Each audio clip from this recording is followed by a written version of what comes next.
Identicor Marketing presents Brandscapes Video, naming lessons from summer vacation. Do company and product names really make a difference? Hi, welcome to Brandscapes Video. I'm Roger Grant and I am on vacation!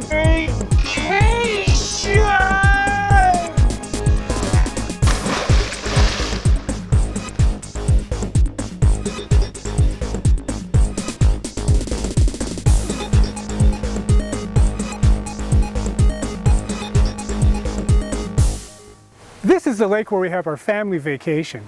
It's a great lake for boating and having fun on the beach. It has crystal clear waters, it's surrounded by majestic aspen forests, and it's a great example of the power of naming, because this lake is more fun, more relaxing, and more expensive because of its name. The name of the lake contributes to carefree days building sandcastles and riding the waves.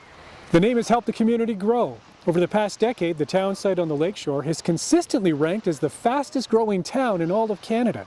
The name has also helped fuel the astronomical prices for lakefront property. Jim Jardine of Trilliant Real Estate Group has been selling homes here for more than 30 years.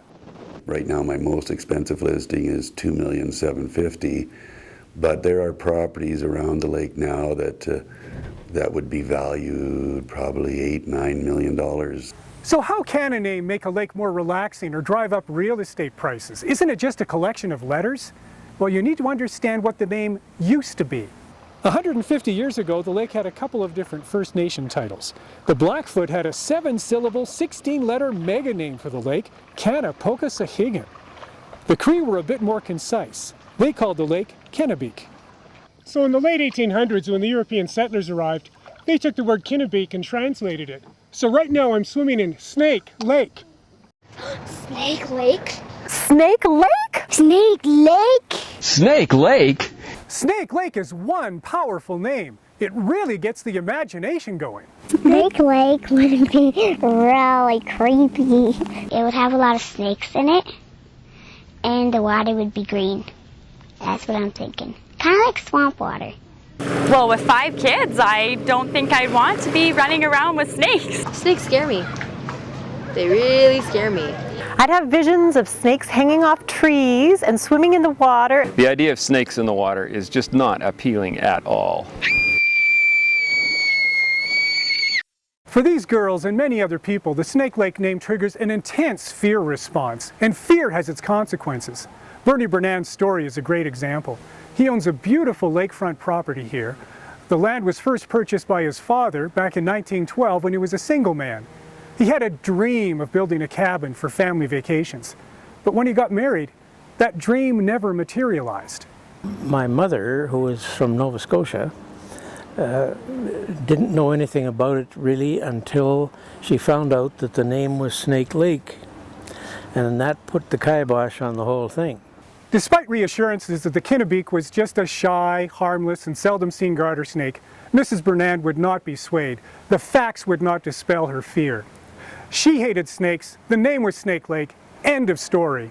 So Bernie's dad never built his cabin here. That prime piece of lakefront property sat undeveloped and unenjoyed until it was passed down to Bernie decades later.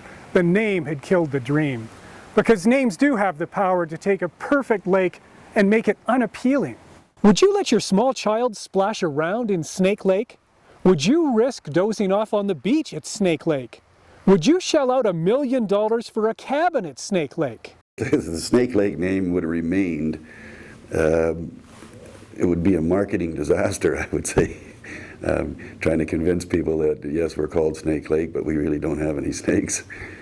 The first cabin owners here realized the name was a problem early on. So under the leadership of one crusading Mrs. Green, they petitioned the government to drop the Snake Lake title in favor of a tree-inspired moniker. So in 1913, when the town on the south side of the lake was officially incorporated, it took on the name Sylvan Lake, from the Latin word sylvanus, meaning of the forest. The change from Snake Lake to Sylvan Lake transformed the imagery, emotions, and thought patterns surrounding the name and the lake. Serpentine fear was replaced with serenity and natural beauty. Thanks to Mrs. Green, Sylvan Lake today is an idyllic-sounding retreat for a family vacation. It's the most popular tourist town in the area, attracting 1 million visitors every year. You know, other towns in this region didn't have their own Mrs. Green, and their names still raise a specter of danger.